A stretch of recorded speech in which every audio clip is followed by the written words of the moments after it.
আপনাদের কাছে এসেছেন ধানের শীষ প্রতীকে ভোটের জন্য। আপনারা কি খুশি না বেজার? খুশি।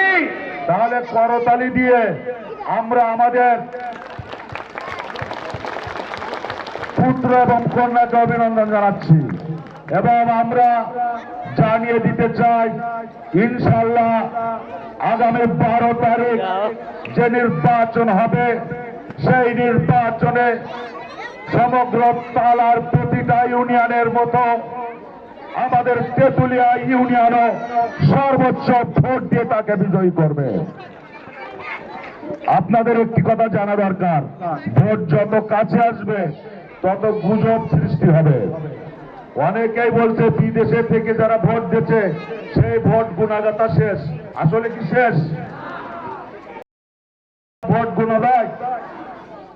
এইগুলো গুজবে কান দেবেন না। ওরা দু একজন কর্মী তারা সব জায়গায় বলে বেড়াচ্ছে আমাদের 80% ভোট আছে। আসলে কি আছে? ধর্মের কথা বলছে আবার ধর্মের বিরোধিতা করছে ওই দলটি। আমরা সেদিকে যাব না।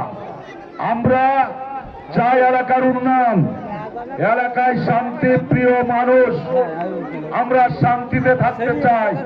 তাই আমরা হাবিব ভাইকে ভোট দিতে চাই। জিয়া রহমান প্রেসিডেন্ট ছিলেন না, মা বোনদের জন্য অনেক কাজ করেছেন।